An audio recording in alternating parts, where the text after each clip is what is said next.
घुसपैठ रोकने के लिए संसद में बिल पेश हो चुका है। 3 पुराने कानून बदले जाएंगे, एक नया कानून बनेगा। जो 3 कानून बदले जाएंगे उसमें सबसे पहला बदला जाएगा 1920 में बना हुआ पासपोर्ट एक्ट, दूसरा बदला जाएगा 1939 1939 में बना हुआ रजिस्ट्रेशन ऑफ फॉरेनर एक्ट, और तीसरा कानून बदला जाएगा फॉरेनर एक्ट 1946। तो ये पासपोर्ट एक्ट 1920 में बना, रजिस्ट्रेशन ऑफ फॉरेनर एक्ट 1939 में बना और फॉरेनर एक्ट 1946 में बना। नया जो कानून आ रहा है उसमें पहले की अपेक्षा ज्यादा सजा है। उसमें अगर आप बिना वीजा के आते हैं तो 5 साल तक की सजा है और 5 लाख रुपए जुर्माना है।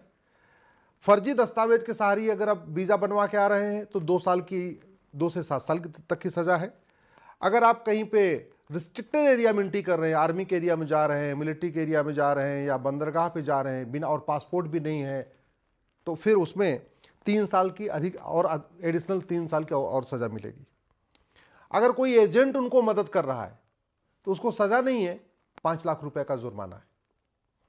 मैंने 2017 में पीआईएल फाइल किया था कि 5 करोड़ घुसपैठी भारत में आ चुके हैं और अलग अलग तरीके से आते हैं। बहुत सारे मिशनरीज आते हैं यहाँ पे, 2 महीने 3 महीने का वीजा लेके आते हैं और जाते ही नहीं, यहीं रुक जाते हैं, जाते हैं किसी ट्राइबल एरिया में, वहीं रुक जाते हैं और फिर यहीं कन्वर्ट करते रहते हैं। बहुत सारे पादरी आते हैं, बहुत सारे मौलवी आते हैं टूरिज्म वीजा पे कि मैं 1 महीने के लिए आया हूं, 1.5 महीने के लिए आया हूं, 1-1.5 महीने का वीजा लेके आते हैं, फिर दोबारा जाते ही नहीं है। सरकारी आंकड़े बताते हैं कि जो लोग टूरिज्म पे वीजा पे आए हैं उनका जाने का कहीं कोई रिकॉर्ड ही नहीं मिल रहा। क्यों? क्योंकि भारत में अवैध रूप से रहना गंभीर अपराध नहीं था। ये जो पुराने कानून थे इसमें तो बिल्कुल नहीं था। हाँ, जो नया कानून आया है इसमें थोड़ा सा पहले से बेटर बनाया है। कम से कम अब अवैध रूप से रहेंगे तो 5 साल तक की सजा, 5 लाख रुपए जुर्माना, फर्जी दस्तावेज के जरिए अगर बनवाया वीजा तो 2 से 7 साल तक की सजा है, और रिस्ट्रिक्टेड एरिया में गए तो 3 साल तक की सजा। मेरा ये मानना है अच्छा है, पहले से बेटर है। मैं इस कदम का स्वागत करता हूं। माननीय प्रधानमंत्री जी को धन्यवाद देता हूं, माननीय गृह मंत्री जी को धन्यवाद देता हूं। लेकिन एक बात मैं कहना चाहता हूं कि दुनिया में इससे भी कठोर कानून है, इससे भी खतरनाक कानून है।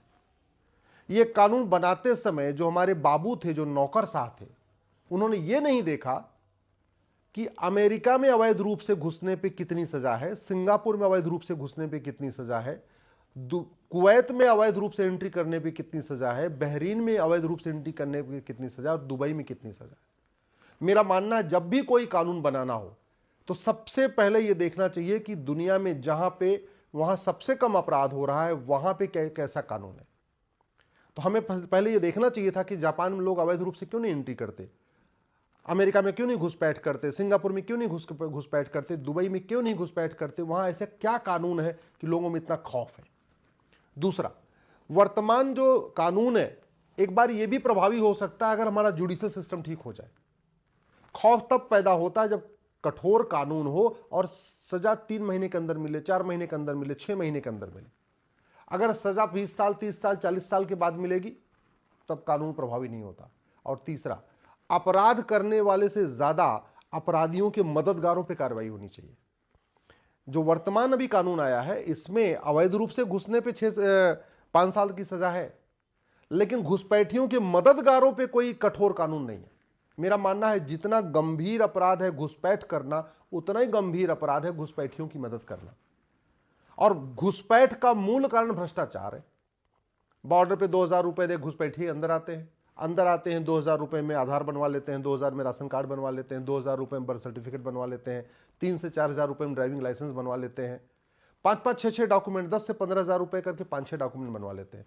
तो जब तक भ्रष्टाचार को गंभीर अपराध घोषित नहीं किया जाएगा, घुसपैठ और घूसखोरी दोनों राष्ट्र की सुरक्षा के लिए खतरा है। घुसपैठ और घूसखोरी दोनों देश की एकता अखंडता के लिए खतरा है। घुसपैठ और भ्रष्टाचार दोनों एक तरीके से इनडायरेक्ट वॉर है भारत के लिए। घुसपैठ और भ्रष्टाचार दोनों देशद्रोह घोषित करना पड़ेगा, तब घुसपैठ रुकेगी। हमारे पास कानून है, हमारे पास जो राष्ट्र की सुरक्षा के लिए खतरा है उससे निपटने के लिए हमारे पास ये ऑलरेडी एक कानून है, इसका नाम है नेशनल सिक्योरिटी एक्ट। जो हमारे पास देश की एकता अखंडता के लिए खतरा है वो ऑलरेडी हमारे पास एक कानून है, यूएपीए। लेकिन न तो हमने एनएसए में यह कहा कि घुसपैठ राष्ट्र की सुरक्षा के लिए खतरा है, न हमने यूएपीए में यह कहा है कि घुसपैठ देश की एकता अखंडता के लिए खतरा है। तो इन कानूनों को भी बदलना पड़ेगा। घुसपैठ को राष्ट्र की सुरक्षा के लिए खतरा घोषित करना पड़ेगा, तब पुलिस एनएसए लगाना शुरू करेगी। घुसपैठ को देश की एकता अखंडता के लिए खतरा घोषित करना पड़ेगा, तब पुलिस यूएपीए लगाना शुरू करेगी। घुसपैठ को वेजिंग वॉर डिक्लेयर करना पड़ेगा, और वेजिंग वॉर के लिए बाकायदा एक प्रोविजन है इसमें भारतीय न्याय संहिता में, लेकिन वेजिंग वॉर क्या क्या है वो डिफाइन नहीं है। घुसपैठ को वेजिंग वॉर डिक्लेयर करेंगे तब जाके पुलिस वेजिंग वॉर की धारा लगाएगी। वेजिंग वॉर में तो आजीवन कारावास तक की सजा का प्रावधान है। घुसपैठ अपने आप में एक देशद्रोह है, और देशद्रोह के लिए बाकायदा इस नई वाली भारतीय न्याय संहिता में प्रावधान है, लेकिन उसमें हमने घुसपैठ को देशद्रोह घोषित नहीं किया, इसलिए पुलिस देशद्रोह की धारा नहीं लगा रही। संगठित अपराध के लिए भी इस भारतीय न्याय संहिता में एक प्रावधान है, और घुसपैठ संगठित अपराध है। कोई व्यक्ति ऐसे नहीं करता, कोई उनको अंदर ले आता है, कोई उनको डॉक्यूमेंट बनवाता है, कोई उनको बसाता है, कोई उनको उनके ट्रेवल का इंतजाम करता है। लेकिन हमने इसमें जो ऑर्गेनाइज क्राइम है उसमें भी घुसपैठ को ऑर्गेनाइज क्राइम डिक्लेयर नहीं किया, इसलिए पुलिस उसको नहीं लगा रही। तो जिस दिन हम घुसपैठियों और उनके मददगारों का narco polygraph brain mapping test करके पूरे नेटवर्क का पता करेंगे, घुसपैठियों और उनके मददगारों पे एनएसए, यूएपीए, वेजिंग वॉर, देशद्रोह और गैंगस्टर एक्ट लगाएंगे, घुसपैठियों और उनके मददगारों की 100% प्रॉपर्टी जब्त करेंगे, घुसपैठियों और उनके मददगारों की नागरिकता खत्म करेंगे, घुसपैठियों और उनके मददगारों को आजीवन कारावास की सजा देना शुरू करेंगे। और वो सजा भी कैसे? 50 साल के बाद नहीं, साल भर के अंदर। तब जाके खौफ पैदा होगा, और फिर एनआरसी की जरूरत ही नहीं पड़ेगी। घुसपैठिए जो आ गए हैं ये अपने आप में भाग जाएंगे, और जो बॉर्डर पे आने वाले हैं वो आना बंद कर देंगे।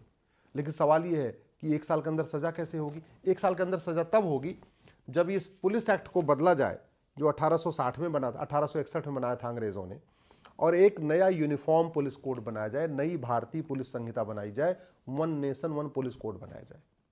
और ऐसे ही जो अपने पास ये भारतीय न्याय संहिता है, इसी में एक चैप्टर जोड़ दिया जाए, ऑफेंस रिलेटिंग टू इन्फिल्ट्रेशन।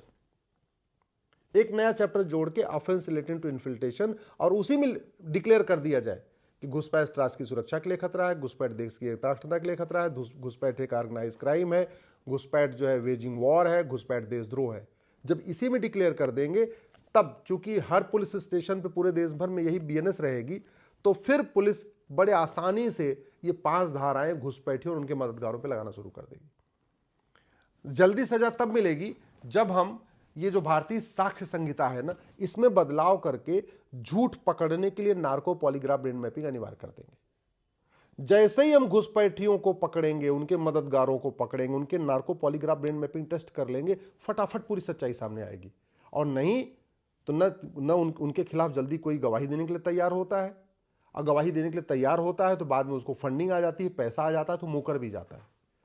तो जल्दी जस्टिस विद इन ईयर हो, 1 साल के अंदर घुसपैठियों को सजा हो, यह तभी हो सकता है जब one nation one police code हो, one nation one penal code हो, one nation one evidence code हो, झूठ पकड़ने के लिए नार्को पॉलीग्राफ ब्रेन मैपिंग कानून हो, हर जिले में झूठ पकड़ने के लिए एक लैब हो। एक लैब बनाने की बहुत लागत नहीं आती, 2 करोड़ रुपए में झूठ पकड़ने की लैब तैयार हो जाती है। भारत में 800 जिले हैं, तो आराम से 1600 करोड़ रुपए में 800 हर जिले में एक लैब तैयार हो जाएगी। तो केंद्र सरकार को यह भी करना पड़ेगा।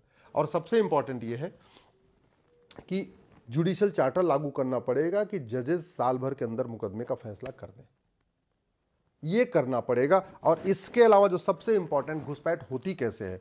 घुसपैठियों की फंडिंग होती है। फंडिंग कैसे होती है? फंडिंग होती है एफसीआरए के जरिए, विदेशी फंडिंग होती है। और ये फंडिंग कराने के लिए ही कांग्रेस ने कानून बनाया था 2010 में। तो जब तक ये 2010 का कांग्रेस का कानून रहेगा, तब तक घुसपैठियों की फंडिंग नहीं बंद होगी, तब तक घुसपैठ नहीं बंद होगी। कहते नहीं, अगर गैस बंद करना है तो जो जहां से उसको गैस मिल रही है सिलेंडर, उसकी सप्लाई काट दीजिए, गैस चूल्हा बंद हो जाएगा। चूल्हे को अगर जहां जल रहा हो चूल्हा, उसको बंद करने का एक ही तरीका है, उसकी आप सप्लाई रोक दीजिए। तो वैसे ही जैसे सप्लाई रोक देंगे ना, फंडिंग रोक देंगे। अभी बड़े बड़े वकील खड़े हो जाते हैं सुप्रीम कोर्ट में आके घुसपैठियों के पक्ष में। कैसे? फंडिंग आती है, एक एफसीआरए के जरिए आती है, दूसरा हवाला के जरिए आती है। हवाला के जरिए क्यों फंडिंग आ रही है? क्योंकि हवाला विरोधी कानून भी हमारा घटिया है, बहुत कठोर नहीं है। दुनिया के कई देशों में मनी लॉन्ड्रिंग पे आजीवन कारावास फांसी होती है, हमारे यहाँ तो मात्र 3 से 7 साल की सजा, और वो भी नहीं होती। क्यों? क्योंकि इनके खिलाफ कोई गवाही नहीं देता, और झूठ पकड़ने के लिए नार्को पॉलीग्राफ ब्रेन मैपिंग कानून नहीं है। तो इसलिए जरूरत इस बात की है कि फंडिंग रोकी जाए, एफसीआरए की फंडिंग रोकी जाए, हवाला की फंडिंग रोकी जाए, घुसपैठ और उनके मददगारों के खिलाफ एनएसए, यूएपीए, वेजिंग वॉर, देशद्रोह, गैंगस्टर एक्ट लगाया जाए। और बेटर ये होगा कि घुसपैठ के लिए अलग से कानून बनाने की बजाय ये जो नई भारतीय न्याय संहिता है इसी में एक चैप्टर जोड़ दिया जाए, ऑफेंस रिलेटिंग टू इन्फिल्ट्रेशन। अलग अलग कानून जितना ज्यादा होगा, जितना कानूनों का मकड़ जाल होगा, उतना पुलिस के लिए भी मुश्किल है, उतना जज के लिए भी मुश्किल है, उतना वकील के लिए भी मुश्किल है, उतनी जल्दी सजा दिलवाना भी मुश्किल है। जितना इंटीग्रेटेड होगा, one nation one police code, one nation one penal code, one nation one judicial code, one nation one administrative code और one nation one citizen code. घुसपैठियों के खिलाफ कोई गवाही न दे पाए उसके लिए जरूरी एक सिटीजनशिप कोड बनाना पड़ेगा। तो भैया जो घुसपैठियों की मदद करेगा, जो घुसपैठियों के पक्ष में गवाही देगा, जो घुसपैठियों का कागज बनाएगा, उसकी भी नागरिकता खत्म होगी, उसको भी जो है आजीवन कारावास होगा, उसकी भी 100% प्रॉपर्टी जब्त होगी। तब खौफ पैदा होगा। और अगर हमने घुसपैठियों को बाहर भेज दिया, धकेल दिया, तो भारत सुरक्षित हो जाएगा। नहीं तो दुनिया के कई देशों में अराजकता फैली हुई है और हम भी उसी अराजकता की तरफ बढ़ रहे हैं।